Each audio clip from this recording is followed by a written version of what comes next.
जय गुरु जी संगत जी। गुरु जी का बहुत बहुत शुक्राना, अनंतम शुक्राना मेरे मालिक का,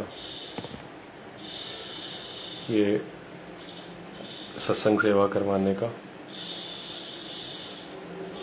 अगर ये संगत जी लाइव आ रही है तो प्लीज एक बार पता। हाँ जी, जय गुरु जी, इट्स डन नाउ।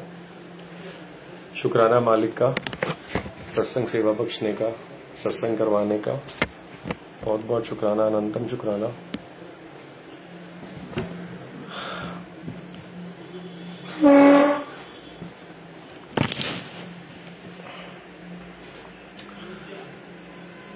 मालिक ने जो पिछली बार 2 सत्संग करवाए, सेवा करवाई, उनका बहुत बहुत शुक्राना। और उसके बाद जिन आत्माओं के थ्रू सेवा करवाने, कुसुम आंटी, नीलम आंटी, उनका बहुत बहुत शुक्राना, क्योंकि बहुत भागों से सेवा मिलती है और सेवा से ही हमारा कल्याण होता है। पहले पार्ट में मालिक ने ये बताया कि गुरु कौन है, हमारी लाइफ में गुरु किस लिए आते हैं। दूसरे पार्ट में ये बताया कि हमें क्या मांगना चाहिए। आज तीसरा पार्ट जो हम लेंगे, गुरुजी सेवा करवाएंगे, वो ये बुलवाएंगे, मालिक की उस्तत हम कर नहीं सकते, उसके आगे फर्दर उसको बढ़ाएंगे कि गुरुजी कैसे हमारा कल्याण करते हैं। आज मालिक ये बुलवाएंगे कि गुरुजी हमारा कल्याण कैसे करते हैं, किस प्रकार गुरुजी हमारा कल्याण करते हैं। एक मालिक की सिर्फ एक छोटी सी रचना इसलिए कि मालिक अथाह ज्ञान के सागर हैं, अथाह कल्याणकारी हैं। आप सोचो, हम जितने भी सत्संग सुनते हैं, अगर हम कहीं भागवत में जाते हैं या कहीं किसी और सत्संग में जाते हैं, तो वो व्याख्या करते हैं आज से 100 साल, 200 साल, 5000 साल पहले की, 800 साल पहले की, 1000 साल पहले की। आप ये सोचो, जिस अकाल पुरख ने जन्म लिया अभी इस महाघोर कलयुग में, जिनको हम श्री गुरु जी, गुरु महाराज कहते हैं, वो सिर्फ और सिर्फ एक अभी टॉपिक मालिक दिलवा रहा है। आज का टॉपिक है लंगर प्रसाद की महिमा। सिर्फ अपने लंगर प्रसाद से ही लाखों करोड़ों रूहों को ब्लेस कर चुके हैं, कितनी बीमारियां ठीक कर चुके हैं, जो हम सब जानते हैं। ऐसी कोई बीमारी नहीं है जो लंगर प्रसाद से मालिक ने ठीक नहीं की या होती नहीं। ऐसी कोई बीमारी नहीं। आप जिस भी बीमारी का नाम लीजिए, चाहे डिप्रेशन हो, ट्यूमर्स हो, कैंसर हो, आईबीएस हो, अल्सर्स हो, बीपी हो, शुगर हो, ऐसी कोई बीमारी नहीं है। बड़े से बड़ा कैंसर, प्रकार प्रकार के कैंसर होते हैं, ऐसा कोई भी बीमारी नहीं है जो गुरु महाराज ने सिर्फ और सिर्फ अपने लंगर प्रसाद, अमृत प्रसाद जल से ठीक नहीं करी।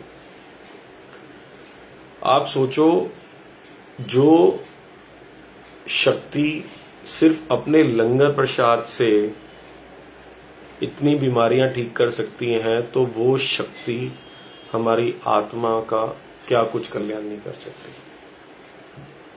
जो शक्ति एक लंगर प्रसाद से हमारी आत्मा को हमारा कल्याण कर सकती है, तो वो हमारा क्या कुछ नहीं कर सकती।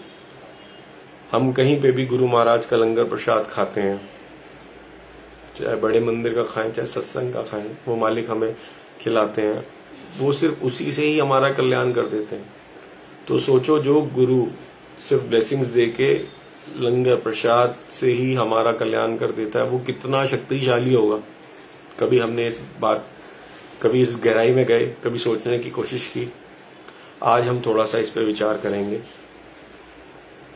कि जो शक्ति लंगर प्रसाद से इतनी कल्याण कर रही है, अनगिनत सत्संग है, जो सत्संग सुन रहे हैं उनके भी, नहीं तो यूट्यूब पे आप खोलिए, आजकल तो ढेरों सत्संग है, ढेरों सत्संग, फेसबुक पे, यूट्यूब पे, ऑनलाइन इतने सारे सत्संग है, जिससे सिर्फ एक आज मालिक की एक उस्तत लेनी है, वो है लंगर प्रसाद की। आज बड़ा गहरा टॉपिक मालिक, आप ध्यान से सुनिएगा, बड़ा गहरा टॉपिक है लंगर प्रसाद।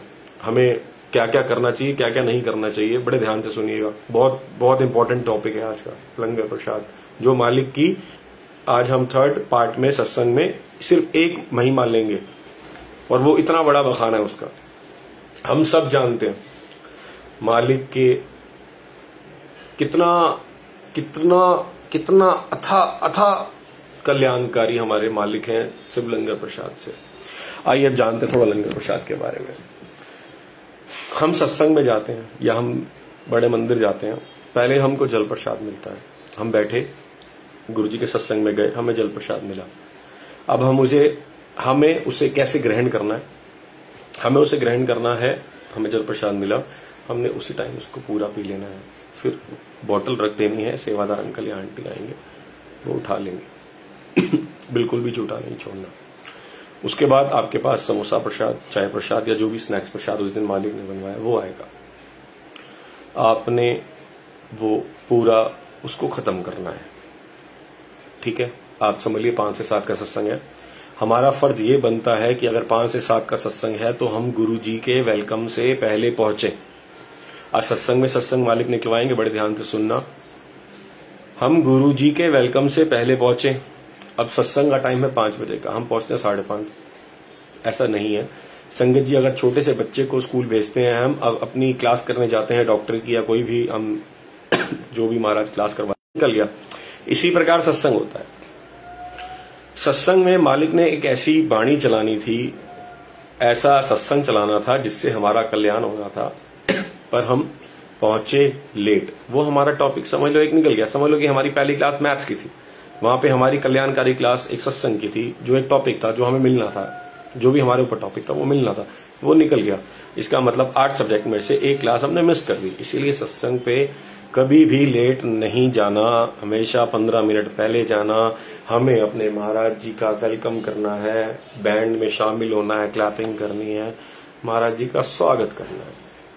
और हेड मास्टर बड़ा खुश होता है जब वो क्लास में जाता है और देखता है सारे बच्चे प्रेजेंट हैं, वो बड़ी खुशी खुशी पढ़ाता है। ओ मेरे आने से पहले आए हुए हैं। इसी प्रकार गुरु महाराज तो त्रिकालदर्शी हैं, वो तो ओमनी प्रेजेंट है, वो तो हर किसी के साथ प्रेजेंट है, करोड़ों संगत के साथ प्रेजेंट है, हमारे साथ इस टाइम प्रेजेंट है, चाहे वो स्वरूप में हो, चाहे आत्मिक तौर पे हो, या कैसे भी, वो तो ज्योत है। तो वो उस टाइम भी प्रेजेंट है, वो देख रहे हैं कि कौन पहले आया, किसकी चेष्टा क्या है। तो हमारा पहला कर्तव्य यही बनता है कि हमने सत्संग से 15 मिनट पहले जाना है। जब हम बच्चे को समझाते हैं, हम खुद, हमारी अपॉइंटमेंट होती है, हम पिक्चर देखने जाते हैं, हम टाइम से पहले पहुंचते हैं कि हमारा सीन मिस ना हो जाए। ऐसी गुरु महाराज की महिमा सुनने जानी है, गुरु महाराज का सत्संग अटेंड करने जाना है, हमने मालिक की ब्लेसिंग्स लेने जानी है, तो उसको भी लेट हमने कतई नहीं करना। दूसरी बात, हमें जल प्रसाद जब हमें जाना है, मिलना है, वो अमृत प्रसाद है, हमने उसको वेस्ट नहीं करना। अब जल प्रसाद की महिमा का वर्णन सुनिए। कपूर अंकल हैं, बड़े मंदिर के सेवादार, वो पहले रह चुके हैं, मालिक ने उनको सेवा बख्शी थी। आज से कुछ साल पहले की बात है, डुगरी मंदिर की मीटिंग थी, वहां जाने के लिए वो अपने घर पे जा रहे थे, तो फोन ऑन करना भूल गए। अब मंदिर की मर्यादा सबको पता है कि हम फोन स्विच ऑफ करके जाते हैं। अब वो घर पे जाने लगे तो पीछे से एक अंकल ने आवाज दी, जा तू ये आज तू जल प्रसाद ले जा। वो कहते हैं कभी मैंने ध्यान नहीं दिया, हम कभी जल प्रसाद लेके नहीं आए, क्योंकि मंदिर में हफ्ते में मंदिर में 1 या 2 बार वो जाते थे। तो वहीं जो ग्रहण किया, मालिक ने ग्रहण करा दिया, तो उनको पीछे से आवाज आई कि इस बार आप ये 2 बॉटल घर पे जल प्रसाद के लिए चाहिए। अब वो घर पे जाते हैं। अब उनकी वाइफ उनकी छाती जोर जोर से पीटती है और कहती है कि सेठ जी चले गए। सेठ जी हैं उनके पिताजी, जिनकी अभी से 1.5 घंटा पहले मृत्यु हो चुकी है, और वो अपना फोन ऑन करना भूल गए। और घर पहुंचते हैं तो तब वो किराए के मकान में थे। तब वो प्लान करते हैं कि इस टाइम किसको फोन करना है, रात को किराए का मकान है, इस टाइम पे कौन आ पाएगा। तो वो बस बैठते हैं, जैसे वो अपने पिताजी का शरीर देखते हैं, परेशान होना शुरू हो जाते हैं।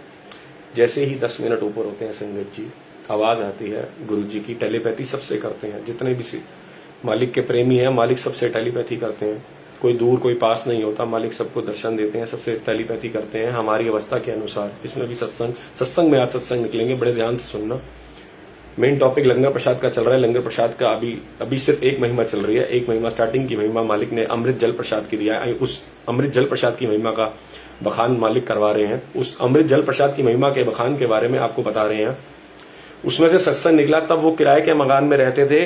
मालिक ने उनको अपना मकान दिया, जिनके पास ना काम था ना काश था, उनको काम खोल के दिया। उनको आज 2+1 का गोपाल नगर में मकान खरीद के दिया, जिसका मकान का नंबर है 7, जिसके मकान का नंबर भी 7 है, जो हम कहते हैं गुरु महाराज का नंबर है। खैर, सारे नंबर गुरु महाराज के होते हैं, सारे दिन गुरु महाराज के होते हैं।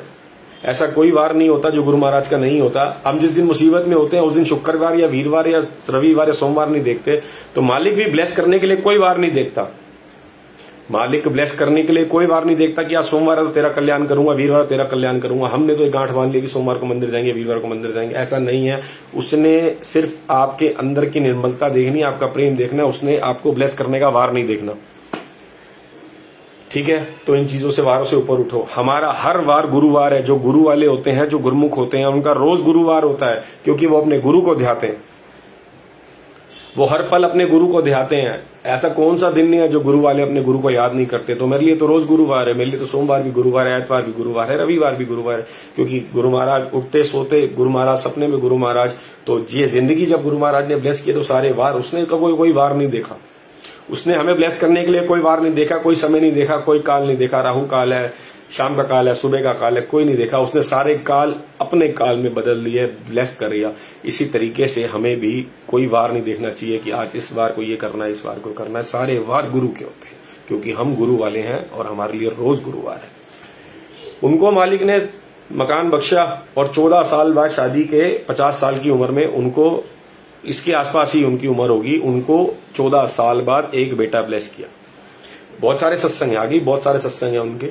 अभी आपको जल प्रसाद की महिमा के बारे में सुना रहे थे गुरु महाराज। तो अब आप देखिए कि 1.5 घंटा हो गया डेड बॉडी को। मालिक ने आवाज दी कि जाके उनको जल प्रसाद दे। आवाज आई, वो एकदम घबरा गए। उन्होंने बोतल खोली, दंदरियां पड़ जाती हैं डेथ के बाद, हम सब जानते हैं दंदरियां पड़ जाती हैं। संगत जी, उसकी मम्मी क्या कहने लगे हो, क्या करने लगे हो, क्यों अपनी बाप की शरीर से आप खिलवाड़ कर रहे हो। उसने कहा माता कोई बात नहीं, मुझे तुम मौका दे।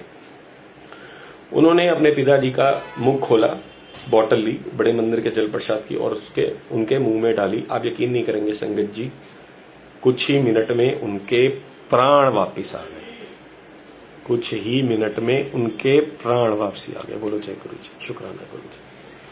आप सोचो कि अगर वो एक डेड बॉडी को बड़े मंदिर के जल प्रसाद से ठीक कर सकते हैं, तो इस लंगर प्रसाद से हमारा क्या क्या कल्याण नहीं कर सकते। इसीलिए कहते हैं कि बख्शीशें मांगनी क्यों जरूरी है। हमें नहीं पता कि हमारा आने वाला टाइम कैसा है, हमने कितने पाप किए। इसलिए हमेशा मालिक से बख्शीश मांगो, हमेशा मालिक से बख्शीश मांगो।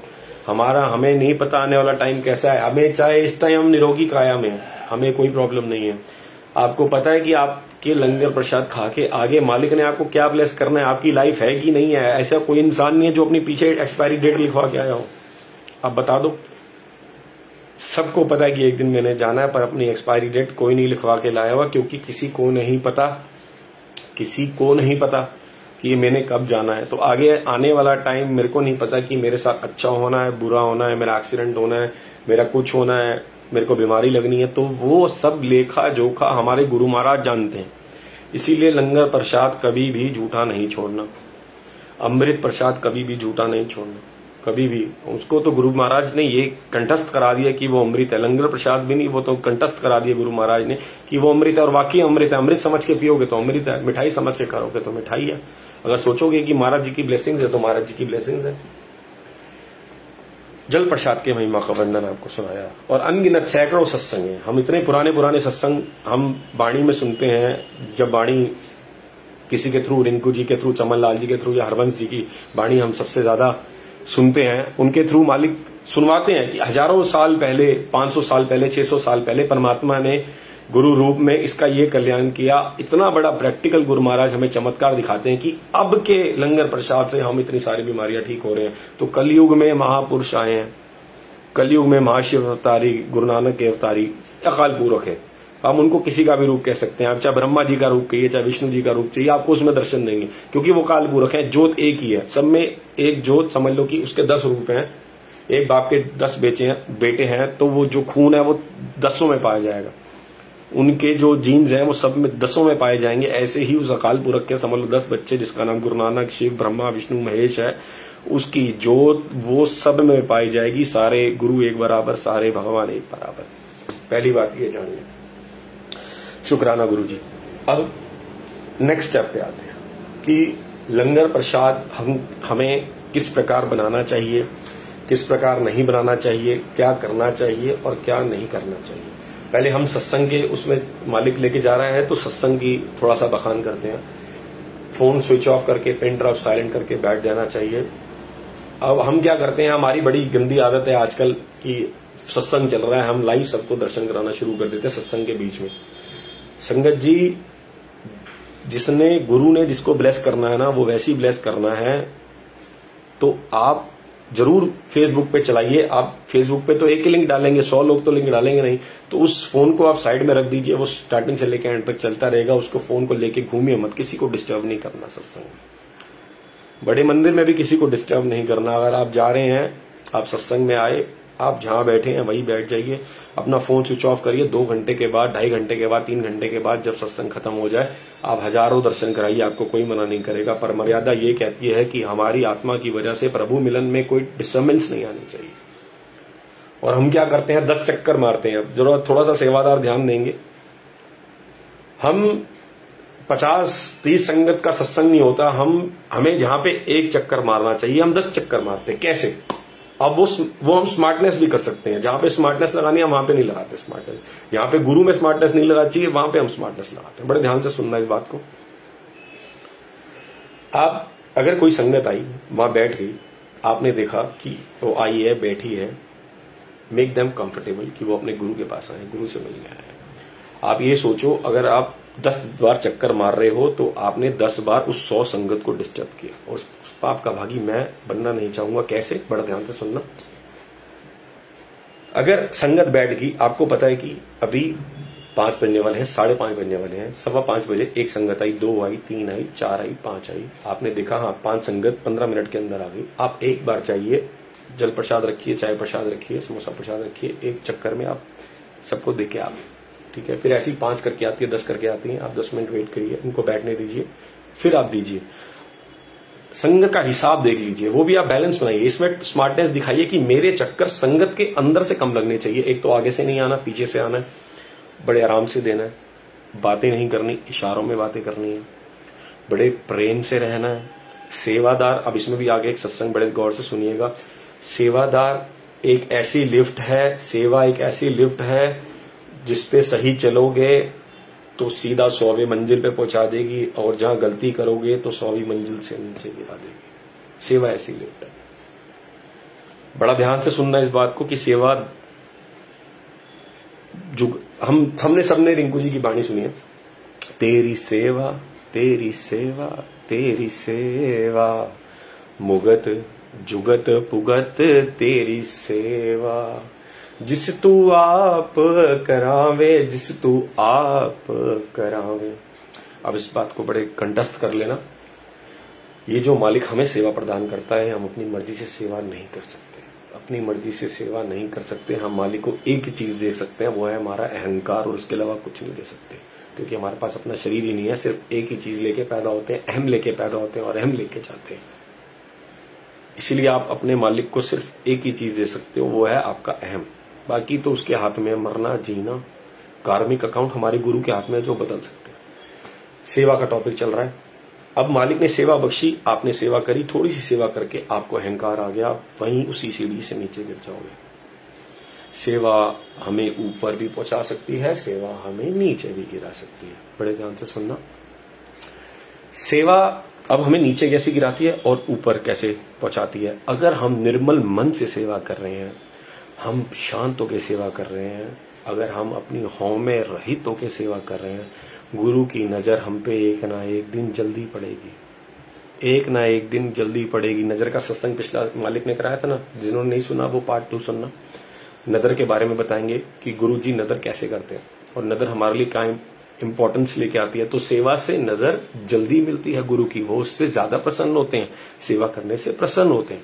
तो गुरु से सेवा मांगो और सच्चे दिल से सेवा करो। अब सेवा पे एक सत्संग सुनना, शायद मेरे ख्याल से 5वें या 6ठे साहिब जी की बात है, जिनको 5वें अवतार गुरु अर्जन देव जी हैं, पर वो मुझे एग्जैक्ट याद नहीं है, पर उनके समय की बात है। गुरु श्री गुरु ग्रंथ साहिब जी की ये उल्लेख है, बड़े ध्यान से सुनना। एक सेवादार सेवा कर रहा था, एक सेवादार मालिक के चरणों से जुड़ा हुआ था, बहुत सालों से सेवा कर रहा था। उनका समझ लो कि अंतिम समय था या कुछ टाइम बचा था। उन्होंने अपनी सेवा में अहंकार दिलाया, उन्होंने अपनी सेवा में अहंकार जताया और उनको भालू की योनि भोगनी पड़ी। सेवा करते हुए, मालिक के चरणों से जुड़ते हुए भी मालिक की योनि भोगनी पड़ी। कैसे? क्योंकि सेवा में उन्होंने अहंकार दिखाया। कैसे? बड़ा ध्यान से सुनना। एक दिन एक बड़ा भला मानुष बैलगाड़ी पे आ रहा था और जैसे ही उस सेवादार के आगे उन्होंने हाथ फैलाया, कहा कि प्रसाद मैनू दे दे, मैनू जल्दी है, प्रसाद मुझे दे दे, मुझे जल्दी है, मेरी बैलगाड़ी रोड पे खड़ी है और वो चल रही है। उसने फिर बोला सेवादार को कि ये प्रसाद मुझे दे दे, मेरी बैलगाड़ी बाहर खड़ी है, मुझे जल्दी है, मुझे जाने दे। अब सेवादार को इसमें क्या दिखानी चाहिए थी? नम्रता, कि कोई बात नहीं संगत जी, आप पहले ले लो, आपको जल्दी है, आप पहले ले लो। नहीं तो किसी को उल्टा जवाब नहीं देना। हम सबसे पहले उल्टा जवाब देते हैं, उसके बाद सेवा करते हैं। हमें सेवा में किसी को कुछ नहीं कहना, बिल्कुल कुछ नहीं कहना। विच संगत हर प्रभ वसे जियो, हर संगत में गुरु बसता है। और सेवादारों को सबसे पहले ये समझना चाहिए, अगर कोई संगत गाली भी दे रही है ना, थप्पड़ भी मार रही है, धक्का भी मार रही है, तो कबूल करो, क्योंकि विच संगत हर प्रभ वसे जियो, वो आपका गुरु बैठा है, वो आपका गुरु आपके कर्म कटवा रहा है सेवा करके, क्योंकि आपके कर्म मल्टीप्लाई होके कटने हैं। आपके कर्म मल्टीप्लाई होके कटने हैं। अगर आप मल्टीप्लाई होके कटवाना नहीं चाहते तो फिर अहम से बोलना पड़ेगा। अगर मल्टीप्लाई होके कट रहे हैं तो अपना अहम खत्म करना पड़ेगा। अब उन्होंने सेवादारों ने उनको ये कहा कि क्यों भालू की तरह ऊपर आ रहा है। सेवादार कड़ा प्रसाद बांट रहा है, बाहर से संगत आई, उसने कहा कि मुझे जल्दी दे दो। उन्होंने कहा कि क्यों भालू की तरह तू मेरे ऊपर चढ़ रहा है। अब जैसे ही उन्होंने कड़ा प्रसाद दिया, उनका ध्यान कहीं और चला गया और वो कड़ा प्रसाद की देख प्रसाद नीचे गिर गया जमीन पे। अब जो संगत थी उसको बड़ा दुख लगा, उसने कहा भालू मैं नहीं, भालू तो तू है। सिर्फ उसने ये बोला कि भालू मैं नहीं, भालू तो तू है, जिसको बात करने की तमीज नहीं है। जब हम सेवा करते हैं ना संगत जी, चाहे वो हम गुरु की सेवा करें या किसी मंदिर में सेवा करें, तब हम उसको प्रेजेंट करते हैं, हम जिसके यहाँ पे सेवा कर रहे होते हैं। अगर मैं राम मंदिर में सेवा कर रहा हूं तो मैं श्री राम को रिप्रेजेंट कर रहा हूं, मैं हनुमान की सेवा कर रहा हूं तो मैं हनुमान जी को रिप्रेजेंट कर रहा हूं। अगर मैं अपने गुरु की सेवा कर रहा हूं तो मैं अपने गुरु को रिप्रेजेंट कर रहा हूं। इसका मतलब ये है कि अगर कोई गाली भी दे दे, कोई थप्पड़ भी मार देना, तो उसको खा लेना। सेवा का मतलब ये है कि विच संगत हर प्रभ से जियो, उसने हमारे कर्म काटने हैं, उसने, तभी हम नेक्स्ट क्लास में जाएंगे। अब उसने तेरी बांधी पगत छुड़ावे, विद बांधी पगत ना छूटे मोहे। बड़े ध्यान से सुनना। अगर किसी नाम जपने वाले ने अगर किसी को मुंह से कुछ कह दिया तो वो योनि उसको भुगतनी पड़ेगी। अगर वो नाम जपने वाला प्राणी है और मालिक के चरणों से जुड़ा है, अगर उसने किसी को कहने का मतलब कि उसने उसका दिल दुखाया, उसने उसका हृदय दुखाया और उसके मुंह से अगर कुछ निकल गया, तो वो योनि या वो पाप उसको भुगतना पड़ेगा। तेरी बांधी पगत छुड़ावे।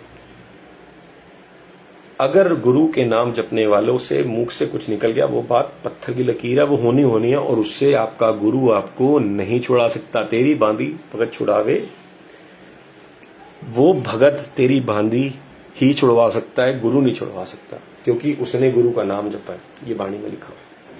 अब क्या था संगत जी, अब एक भालू आया कुछ समय बाद। अब वो सेवादार की मृत्यु हो गई। अब कुछ समय बाद अगले गुरु नानक जी आए।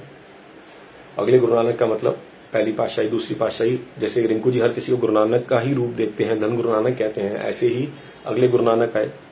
अगले गुरु नानक जी जब गद्दी पे बैठे थे तो एक भालू नाचता हुआ आया। एक भालू नाचता हुआ आया और एक सेवादार साथ में खड़ा था। तो गुरु महाराज ने क्या बखान किया, देख ले तेरे पिताजी नाच रहे हैं। वो हैरान हो गया, वो चवर झुला रहा था गुरु महाराज को, उसके चवर हाथ से गिर गया और वह हैरान हो गया। वो कहता है कि आपकी सेवा करने के बावजूद भी मुझे ये फल मिला। मेरे पिताजी ने पूरी जिंदगी आपकी सेवा करी और उसके बाद भी वो बालू की क्यों नहीं भोग रहे हैं। तो संगत जी, हमें क्या मैसेज मिला कि सेवा करना एक लिफ्ट है, अगर सही चलोगे तो ऊपर जाओगे, जहां सेवा में गलती कर दी धड़ाम नीचे। और अगर किसी संगत का दिल दुखा दिया, तेरी बांधी पकड़ छुड़ा दे। अगर उसके मुख से कुछ निकल गया या उसके मन से कोई हाय निकल गई सेवा करते हुए, क्योंकि वो मालिक से मिलने आया, अगर आपने उसका दिल दुखाया, गलती से भी हमारे से गलती हो गई, तो संगत जी बचने का मौका नहीं मिलेगा। क्योंकि वो लिफ्ट पे चढ़े हुए हैं, गिरेंगे तो सीधा नीचे गिरेंगे। तो हम इसीलिए रोज कहते हैं कि गुरुजी सानू बख्श दो, सानू बख्श दो। इसीलिए देखो बख्शिशें मांगनी कितनी जरूरी है कि गुरुजी सानू बख्श दो। हमें नहीं पता हम क्या गलती कर रहे हैं, हमें नहीं पता कि हम क्या गलती कर रहे हैं, हमें बिल्कुल भी नहीं पता कि हम क्या गलती कर रहे हैं। इसीलिए हमें बखानी चाहिए, हमें मालिक से बख्शिश मांगनी चाहिए कि हमें मेरे मालिक दूर कर दे। चलो जी, अब नेक्स्ट स्टेप पे आते हैं। अब जब भी सेवा करो तो बड़ा ध्यान देना। अब हम सत्संग में लेके बैठे हुए थे कि हमने किसी को डिस्टर्ब नहीं करना, किसी को गलत नहीं बोलना और कम से कम चक्कर मारने हैं ताकि हमारी वजह से कोई संगत डिस्टर्ब ना हो। अब इसका नेक्स्ट स्टेप, हम सबको पता है कि 5 बजे का सत्संग है, तो 5:05 पे या 5:10 पे गुरु महाराज की चाय प्रसाद जाएगी। पहले जल प्रसाद रखा जाता है, वो आप गद्दी से पहले भी रख सकते हैं कि हमें गुरु महाराज आने वाले हैं, उनको आते ही जल प्रसाद मिलना चाहिए। तो हम जल प्रसाद हमने रखा हुआ है। अब जैसे ही हमने पहले ही सेवादारों ने और अंकल आंटी ने जिनके घर पे सत्संग है, चाय प्रसाद और समोसा प्रसाद अपना रेडी कर लिया, या जो भी स्नैक्स प्रसाद आपने बताया रेडी कर लिया। हम गुरु महाराज के पास बड़े प्यार से लेके गए। अब सत्संग निकलेंगे, बड़े प्यार से सुनना, बड़े ध्यान से सुनना, क्योंकि बड़ी बारीकियां हैं इसके अंदर। 2 तरीके के हम लोग होते हैं, हम खुद पे बात लेके बता रहा हूं, हम 2 तरीके के होते हैं। एक, मालिक को सत्संग में भोग लगाना है या लंगर को ब्लेस कराना है। इसमें से कईयों के आंसर मिल रहे होंगे। 2 तरीके के हम खुद लोग होते हैं। पहला कि गुरु महाराज ऐसी ब्लेसिंग्स दो कि सबका कल्याण करो, और जो थोड़ी सी ऊपर जिनको मालिक ने अवस्था या प्रेम अपने साथ बख्श देते हैं, उनको कहते हैं कि गुरुजी बड़े प्यार से मिलाया है, ये आप प्लीज भोग लगाओ और सारी संगत का कल्याण करो। इसमें कल्याण भी आ गया और एक चीज और ऐड होगी कि गुरु महाराज आप भोग लगाओ, गुरु महाराज बड़े प्रेम से बनाया, आप खाओ। अब संगत जी, अगर मैं हलवाइयों से बनवाऊंगा तो क्या उसमें हलवाई का प्रेम होगा? मैं खुद हलवाई हूं, खुद केटरिंग का काम है। बड़े ध्यान से सुनना, बहुत जवाब मिलेंगे। अगर मैं किसी बाहर वाले से बनवाऊंगा, वो बीड़ी, सिगरेट, गुटखा, झूठ, तो क्या मेरा कल्याण हो पाएगा? अगर मेरा जवाई है या मेरा जीजा है या मेरा फूफड़ है या मेरा मास्टर है या मेरे से बहुत प्रेम करने वाला है, अगर वो मेरे घर पे आएगा ना, तो मैं कोई भी सब्जी उसको अपने हाथ से खिलाऊंगा, क्योंकि उसमें प्रेम झलकेगा, है कि नहीं? प्रेम झलकेगा ना। अगर कोई स्पेशल आपके घर पे आया है और आप उसको क्या कहोगे? आप कहोगे बाहर से खिलाता हूं? नहीं, आप ये कहोगे कि मैं आपको बड़े प्रेम से खिलाऊंगा। तो जब गुरु महाराज सृष्टि के रचयिता आ रहे हैं, हमारे गुरु जी आ रहे हैं, तो हम किसी हाथों का भोग क्यों लगवाएं? मजबूरी है, उसका जवाब भी मिलेगा आपको, मालिक देंगे।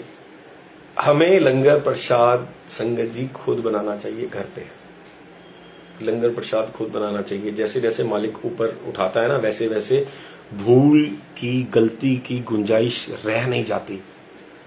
अगर आप संगत में बैठे हैं, कोई बात नहीं, जैसी संगत से आप आगे आगे आ रहे हैं, मालिक के चरणों में आ रहे हैं, जितना गुरु के पास आप जाओगे, आपकी भूल की गुंजाइश नहीं रह जाएगी।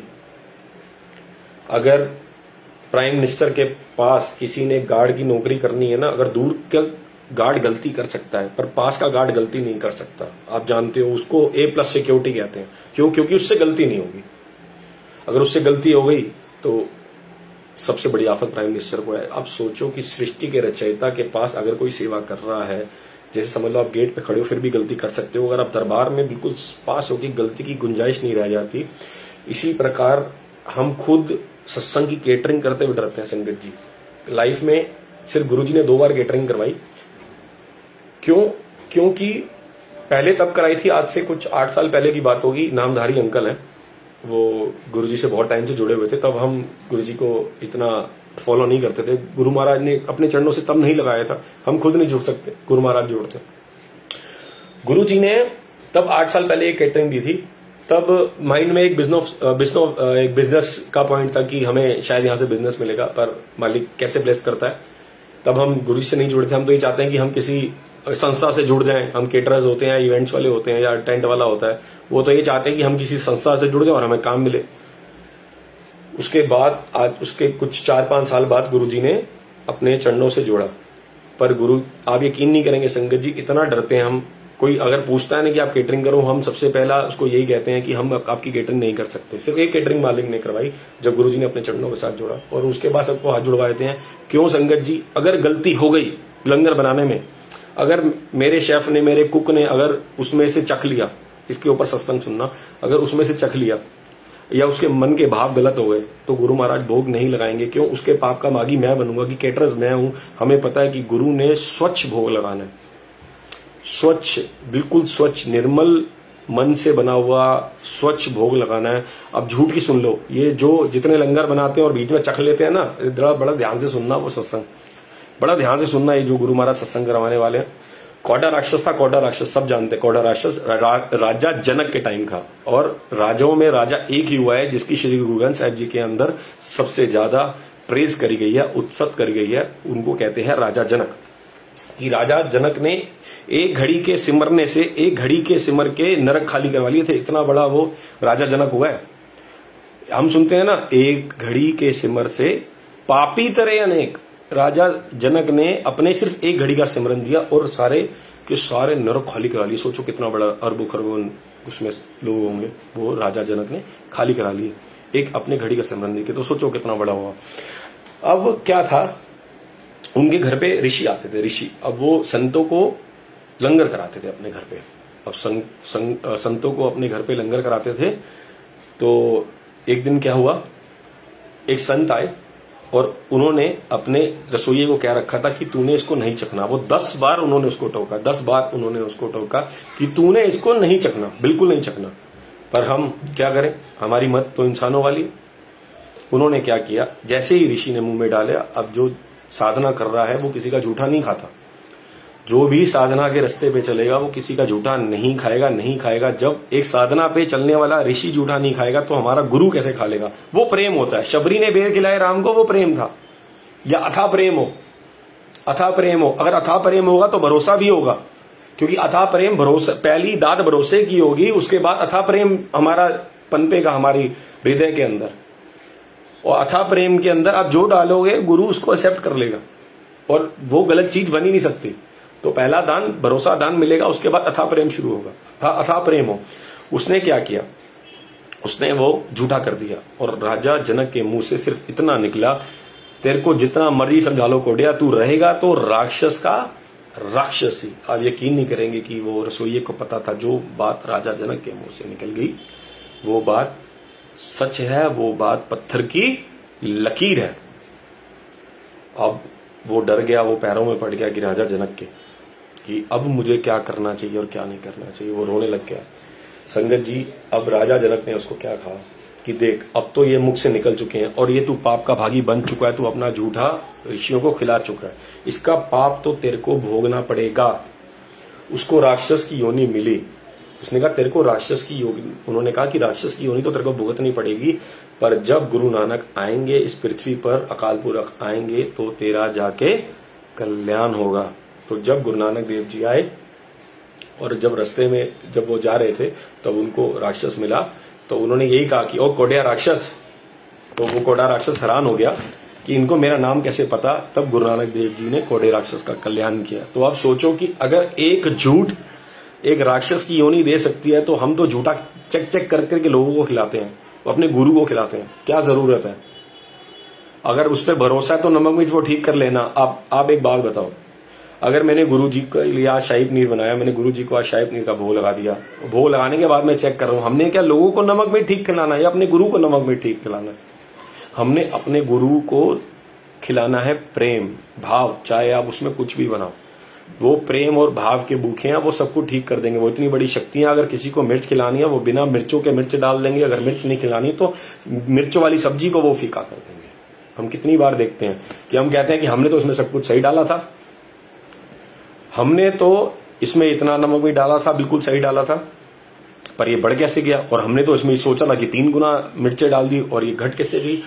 हमने गुरु महाराज को जब भोग लगाया तो उसने जिसको मिर्चें खिलानी है उसको मिर्चें दे देनी है, जिसको फीका खिलाना है उसको उसने फीका खिला देना है। तो ये अब गांठ बांध लो, कभी भी लंगर प्रसाद बनाओ तो उसमें चेक नहीं करना। अब इसमें कई लोग सोच रहे होंगे कि अब हमारे घर में तो 50 संगत होती है, 100 संगत होती है, ये सब्जी प्रसाद मुझे नहीं आता, ये सब्जी प्रसाद मुझे नहीं आता। देखो, हलवाइयों से बनाना मना नहीं है, बिल्कुल ही मना नहीं है, उनकी रोजी रोटी है, उनका काम है। आप एक सोजी ले लो जो मालिक ने इस दास को बख्शी, जो संगत में यहाँ पे सभी संगत को बख्शी हुई सोजी कहते हैं सोच को, जो मालिक देता है उसको स्मार्टनेस कहते हैं। जहां पे स्मार्टनेस दिखानी चाहिए वहां पे स्मार्टनेस दिखाओ। आपने लंगर प्रसाद, आपके घर में 100 संगत आई, बन जाता है, नहीं बनता आपने हलवाई को बुलाया। अगर आप सोचो कि एक सब्जी बना रहे हो, हमने एग्जांपल ले लिया मटर पनीर का, उस हलवाई ने मटर पनीर बनाया, आप क्या करो, सेम मेन्यू अपने घर पे गुरु जी के लिए बनाओ। समझ गए बात कि आपने हलवाई से मटर पनीर बनाया, खीर बनाई या आलू गोभी बनवाई, आप वो सेम मेन्यू बड़े प्रेम से गुरु जी के लिए बनाओ। एक एक कटोरी बनाओ, जो मालिक ने खाना है एक एक कटोरी आप बड़े प्रेम से बनाओ। और रोटी प्रसाद भी आप घर पे बनाओ अपने। जब तक आप घर का आटा यूज नहीं करोगे, जब तक आप घर का लंगर यूज नहीं करोगे, उसके अंदर अन्नपूर्णा कैसे आएगी? वो मालिक अन्नपूर्णा तो तभी बख्शेगा ना, कल्याण तो तभी करेगा जब उसके अंदर प्रेम आएगा, आपके घर का राशन डलेगा। आप अपने घर के राशन से मालिक को प्रेम से भोग लगा, उसमें भोग आएगा। हम एक छोटे बच्चे की परोंठी क्यों छीन के खाते हैं? माँ वही होती है। अब मेरे छोटे बच्चे हैं, अब मैं स्पेशल अपने छोटे बच्चों की परोंठियां छीन के खाता हूं, उनकी रोटी छीन के खाता हूं। क्यों? क्योंकि जो माँ का प्रेम बच्चों के प्रति है वो शायद हमारे प्रति नहीं होगा। क्यों? हम छोटे बच्चों की रोटी क्यों स्वाद लगती है? इसीलिए स्वाद लगती है क्योंकि उसके अंदर माँ का प्रेम होता है। ऐसे ही गुरु को हमारा लंगर बनाया हुआ लंगर प्रसाद तभी टेस्टी लगेगा जब हमारे अंदर गुरु के लिए प्रेम होगा। अब वो प्रेम तो हलवाई के पास मिलना नहीं है। अब आजकल आपने सुना होगा, एक संस्था वाले तो ये कहते हैं कि जैसा अन्न वैसा मन। बिल्कुल बात सही है, जैसा अन्न वैसा मन। और वो कहते हैं कि हम तो बाहर का बिल्कुल भी नहीं खाते और बनाते नहीं, क्योंकि उसकी नेगेटिव वाइब्रेशन मेरे अंदर आएंगी। इसी प्रकार कोशिश करो घर पे बनाओ। नहीं बना सकते, अब इतने बड़े बड़े महाराज समागम कराने, उसमें तो इतना लंगर प्रसाद नहीं बन सकता। तो जो सेवादार होते हैं ना, आप उसमें आपस में बांट लो कि कड़ा प्रसाद आप बना लो, छोले प्रसाद आप बना लो, रोटी प्रसाद आप बना लो, एक एक कटोरी मेरे मालिक के लिए बनानी है। वो सेम मेन्यू आप बनाओ। अब उसको मिक्स कैसे करना है, बड़े ध्यान से सुनना। बड़े आज का सत्संग बहुत गहरा है। मान ली कि एक उस्ताद चल रही है सिर्फ जल प्रसाद और लंगर प्रसाद की, उसमें देखो सत्संग पे आपको सत्संग सुना रहे, सिर्फ आपका कल्याण करने के लिए मालिक आपको सुनवा रहा है। ये बोल मेरे नहीं है, ये बोल मालिक बुलवा रहा है, इतना ज्ञान मुझे नहीं है और मुझे याद भी नहीं रहता वो सत्संग पे क्या बुलवाते हैं। ये सब मेरे मालिक की उस्ताद है, गुरु की उस्ताद है, गुरु बुलवा रहा है। अब क्या हुआ, अब भोग को कैसे मिक्स करना है, कितना मिक्स करना है, बड़े ध्यान से सुनना। पहली बात, संगत जी भोग प्रसाद को, लंगर प्रसाद को कभी भी गर्म नहीं करते। चाहे वो बड़े मंदिर का हो, चाहे वो सत्संग का हो, उसको हम गरम नहीं करते, नहीं करते, नहीं करते। अब गरम नहीं करते तो उसमें सोजी लगानी पड़ेगी, उसमें व्यू लगाना पड़ेगा। अब वो मालिक ने व्यू कैसे दिया, बड़े ध्यान से सुनना है बात को। अब उसको कैसे करें, अब जो दिया गया है प्रसाद उसको कैसे करें? आप एक काम कीजिए, आपको पता है घर में 100 संगत आई है, 150 आई है या 500 संगत है, उसको कैसे मिक्स करना है? क्योंकि भोग लग गया तो ना वो नीचे गिरना चाहिए, ना वो गर्म होना चाहिए, ना वो बांटना है। अगर मजबूरी है, बच गया तो बांटना है, नहीं तो कैसे? आपने क्या करना है, आपने भोग की थाली ली, आप छोटे छोटे पतीले ले लो, आधा भोग छोटे पतीले में मिक्स कर दो, ठीक है? आपने क्या किया, उस भोग की थाली को छोटे पतीले में मिक्स कर दिया। अब जो छोटे छोटे डोंगे या छोटे आपने जो पतीले में मिक्स किया, आगे जो बड़े पतीले बने हुए हैं, आप उसमें से आधी सब्जी निकाल लो। आप उसमें से आधी सब्जी निकाल लो, या भोग की थाली में से अगर लंगर कम है, खाली 50 संगत है, तो आप वो डोंगों में मत डालो, आप गुरु जी का लंगर प्रसाद वैसे ही रहने दो।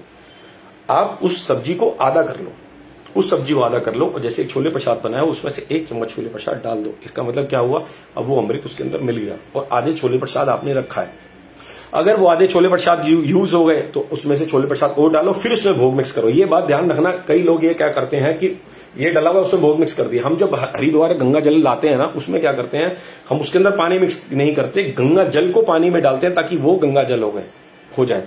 बात को समझ गए? अमृत को ऊपर से मिक्स करना है, ऊपर से अमृत को मिक्स करना है, ना कि अमृत में हमने अपना जल डालना है, वो अमृत नहीं बन पाएगा। ऊपर से अमृत को मिक्स करना है। ऐसे ही आपने ऊपर से लंगर प्रसाद को मिक्स किया, वो लंगर प्रसाद बन गया। अगर वो बचेगा वो गर्म कर सकते हो, जो साइड में रखा है जिसमें भोग मिक्स नहीं किया, वो अगर बचेगा उसको गर्म कर सकते हो, बाहर बांट सकते हो। कोई भी क्या कर रहा है, बेअदबी कर रहा है, हमें उससे मतलब नहीं, पर हमारे मालिक का लंगर प्रसाद अभी भी सेफ पड़ा हुआ है और हम उसी को, जब वो बच जाएगा, अगर आपको लगता है कि भोग बट गया तो आप उस संगत को दो, आप कह के दो कि संगत जी ये मालिक का भोग है, आप ये सारे खाइए, पर इसको गर्म ना कीजिए, ना कि गर्म कीजिए, ना ही कोई भी गलत काम। इसका मतलब कि फेंकना या माई को देने, उसको गलत काम कहते हैं। हमने कोई भी उसमें हमारे से गलत काम नहीं हो पाएगा और हमने कोई भी गलत काम लंगर प्रसाद से बच के रहना है। वो मालिक का भोग है तो सबको खिला दिया, उसको गर्म नहीं करना। और आगे भी समझा देना है, अगर लंगर प्रसाद बचा हुआ है, जो भोग लगा वो किसी को दे रहे हैं, तो आप उनको कहे कि संगत जी जरूर बोलिए कि आप इसको प्लीज झूठा ना छोड़ें। क्योंकि हम अगर किसी रिलेशन में भी किसी को बुलाते हैं, अब महाराज जी फार्म हाउस में सत्संग कराते हैं, बैंक्वेट में सत्संग कराते हैं, संगत जी यकीन नहीं करेंगे, इतनी अनाउंसमेंट के बाद भी हमारा पहला फर्ज है उनको बोलना कि जब हम उनको इन्विटेशन दे रहे हैं, दूसरा फर्ज है अनाउंसमेंट करना, तीसरा फर्ज है सेवादारों का, जो झूठी प्लेट ले रहा है उसका काम होता है कि प्लीज आंटी अंकल जी आप इसको झूठा ना छोड़िए, मेरे मालिक का भोग प्रसाद है, इसने आपका पता नहीं क्या कल्याण करना है। हमने सबने शरद पवार का सत्संग सुना हुआ है, सबने हमारे गुरु महाराज की महिमा सुनी शरद पवार की। उसका आधा मुंह क्यों टेढ़ा है? क्योंकि उसने पूरा चाय प्रसाद नहीं पिया था। अगर गुरु जी का पूरा चाय प्रसाद पिया होता तो आज उसका मुंह सीधा होता। उसका आधा इसलिए टेढ़ा क्योंकि उसने आधा छोड़ दिया था। इतना समझाते हैं संगत को, कोई बात नहीं, उसने झूठा छोड़ दिया। अब हमारा क्या फर्ज बनता है, जो गुरु महाराज ने सेवा लगाई है, बड़े ध्यान से सुनना। अगर आप फार्म हाउस में अपने घर में अगर आप देखते हो, पहली बात आप देखते हो कि साइड में जल प्रसाद पड़ा है, साइड में रोटी प्रसाद पड़ा है, लंगर प्रसाद पड़ा है, वो आपकी जिम्मेवारी है खत्म करना। वो आपकी जिम्मेवारी है खत्म करना, आपने उसको डस्टबिन में नहीं फेंकना। और जितने फार्म हाउस में और बैंकेटों में सत्संग कराते हो ना, ये बड़े ध्यान से सुनना संगत जी। सबसे आपसे हाथ जोड़ के रिक्वेस्ट है कि जितने सेवादार खड़े करते हो सबको बुला करो, झूठा नहीं छोड़ना। वो खड़े होंगे, उनके सर पर जब प्लेट लेंगे उनके साथ खड़े होंगे। अगर साथ में नहीं खड़े हो सकते, आप लास्ट में डस्टबिन चेक करिए, अपना लास्ट में डस्टबिन चेक करिए। क्योंकि बैंक्वेट हॉल में सबसे ज्यादा गलतियां होती हैं। हम क्या करते हैं, इतने बड़े बड़े पतीलों में, इतनी बड़ी बड़ी डिशों में, किचन से जो बन के आया वो हमने डाल दिया, भोग उसमें मिक्स कर दिया। संगत जी जो भोग आप तो चले गए वहां से, उसके अंदर बाद में उसने क्या करना है वो आपको भी पता है। वो मैं मुंह से नहीं कहना चाहूंगा, वो आपको भी पता है वो लंगर प्रसाद का क्या करेंगे। तो इसीलिए उस पाप के भागी ना बनिए। इतनी सोचिए, अगर स्मार्टनेस मालिक ने दी है, आपको दे रहे हैं, तो आप ध्यान रखिए कि भोग प्रसाद को बड़ा ही ढंग से केयर करना है। ये मालिक का भोग लगा हुआ है, ये अमृत है, इसी ने कल्याण करना है। अगर उसको हमने ढीला छोड़ दिया, उसके पाप के भागी नहीं बनना है संगत जी, नहीं बनना है। गुरुजी से बख्शिश मांगो कि गुरुजी उसको संभालने की बख्शिश भी आप दो। बैंकेट हॉल में जाते हुए जितने भी आप संगत भी हैं, सारे बैंकेट हॉल में जाते हुए चेक करा करो डस्टबिन कि जल प्रसाद किसी का तो नहीं पड़ा, लंगर प्रसाद किसी को तो नहीं पड़ा। नहीं तो सेवा में खड़े हो जाओ, जब प्लेट ले रहे हो उनको बोलो जी आपने प्लीज पूरा खाना है। अगर किसी बच्चे ने झूठा छोड़ दिया, उसकी माँ को बोलो, उनके पिताजी को बोलो नहीं छोड़ते आप खा लो, डस्टबिन से फेंकने से पहले। वो पहले ही प्लेट बच जाएगी, जल प्रसाद पहले ही बच जाएगा। ये चीज हमने मालिक ने सोची बख्शी। अब क्या, हम लंगर प्रसाद ठीक है बाहर बनवाना पड़ रहा है, कोशिश करो कि संगत को बुला लो, आंटियों को बुला लो, अंकल को बुला लो, घर में बनाओ। नहीं बनता तो जो बाहर से बनवा रहे हो वो घर पे मालिक के लिए अपने बड़े प्रेम से बनवाओ और उसको उसी हिसाब से मिक्स करो कि जितना हमारा लंगर प्रसाद लग जाए। ठीक है, इसीलिए अब लंगर प्रसाद का बहुत महत्व है, बड़ा ध्यान देना, बहुत ध्यान देना लंगर प्रसाद को, बिल्कुल भी झूठा नहीं छोड़ना। इतने बड़े बड़े टीबी, ट्यूमर्स, कैंसर गुरुजी ने ठीक किया सिर्फ इस लंगर प्रसाद से, तो इसको बड़ा ध्यान देना। अब आगे सत्संग चल रहा था कि सत्संग में हम बैठे, हमें समोसा प्रसाद मिला, लंगर प्रसाद मिला और बनाने वालों को भी सोची आज मालिक ने बख्शी कि हमें मिक्स नहीं करना, हमें क्या करना है क्या नहीं करना। अब इसके नेक्स्ट स्टेप पे आते हैं। इसके नेक्स्ट स्टेप पे, इसका नेक्स्ट स्टेप है सत्संग खत्म हो गया, हम जा रहे हैं, हम नीचे उतरे, मत्था टेका, हमने मांग के लंगर नहीं लेना। अगर कोई बीमार है तो आप उनके लिए जल प्रसाद लीजिए या लंगर प्रसाद मांग के लीजिए कि ये आदमी या एक अंकल बीमार है। आपने घर के लिए लंगर प्रसाद नहीं लेना। अगर वो अंकल या आंटी आपको स्वयं बोलते हैं कि आप अपने बच्चों के लिए लंगर ले जाओ, कि लंगर मालिक की दया से बहुत बरकत है, बच गया है, आप घर ले जाओ, दैट मीन्स गुरु जी चाहते हैं कि आप लंगर प्रसाद ले जाओ। अगर कोई बीमार है तो उसके लिए लेके जाओ। अगर 100 संगत आई है, वो 100 संगत लंगर प्रसाद मांगेगी, ऐसे तो 200-250 का बनाना पड़ेगा। और घर जाके हम खाएंगे तो हमें पता है वो मिठाई है, वो ब्लेसिंग्स नहीं है। अगर बीमार है तो जरूर लेके जाओ, नहीं तो मांगना नहीं है। आपने यहाँ खाया, गुरु जी ने वहां ब्लेस कर दिया, सबको ये हम सब जानते हैं, पर इम्प्लीमेंट नहीं करते। तो सत्संग में फोन यूज नहीं करना, अमृत प्रसाद को झूठा नहीं छोड़ना, लंगर प्रसाद खुद बनाना है, किसी से नहीं बनवाना। और जो आगे सेवा में बढ़ रहे हैं वो बड़ी बख्शीशें मांगा करो, क्योंकि बहुत डर के रहना पड़ता है। बहुत डरते हैं गुरु जी से इस टाइम, बहुत आप यकीन नहीं करेंगे, सेवा करते हुए मालिक से इतना डर लगता है कि हमारे से मालिक कोई भूल ना हो जाए। क्योंकि चला आप रहे हो कि मालिक प्लीज आप बख्शनहारो बख्शिश करते चलो कि हमसे कोई भी लंगर में या किसी भी सेवादार में हम कोई भी गलती ना करे, किसी को ना गलत बोले। इसीलिए हम केटरिंग ही नहीं पकड़ते सत्संग की। और गुरु जी की कृपा से अब किसी ने कहना भी छोड़ दिया कि निखिल अंकल से पूछेंगे केटरिंग का, तो वो मना कर देंगे। वो शादी ब्याह की तो करेंगे क्योंकि रोजी रोटी तो खानी है, शादी की करेंगे, बर्थडे की करेंगे, पर लंगर की नहीं करेंगे क्योंकि बहुत डर लगता है। संगत जी, अगर मेरे शेफ ने या कुक ने या मुझसे वहीं पे कोई गलती हो गई, मैंने झूठा उसमें मिला दिया या कर दिया, उस पाप का भागी वो अंकल या आंटी नहीं है, मैं हूं। पैसों के लालच के पीछे गुरु का पाप क्यों अपने सर पे लेना? संगत का पाप जिसको सोजी बख्शी, जिसको सोजी नहीं बख्शी उसके लिए सब कुछ बराबर है, पर जिसको सोजी बख्श दी मालिक ने, जिसको बता दिया कि ये लंगर प्रसाद है, इससे सबका कल्याण करना है। अब कौड़े राक्षस का आपको सत्संग सुनाया ना, हमें चेक भी नहीं करना, बड़े प्रेम से बनाना है। और हलवाई आप जितना मर्जी कर लो, कहीं ना कहीं मुंह मार लेता है, कहीं ना कहीं गंदे हाथ लगाएगा। आप जैसे भाव से बनाओगे। और लंगर बनाने वाले ध्यान देना जरा, गुरु महाराज बुलवा रहे, लंगर बनाने वाले बड़ा ध्यान देना कि जब भी लंगर बनाओ सर ढक के बनाना।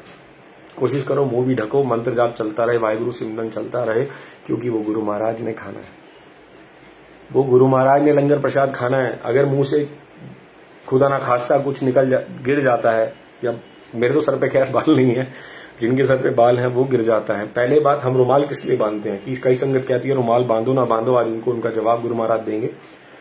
गुरु महाराज ने जो सोची इस दास को बख्शी, बड़े ध्यान से सुनना।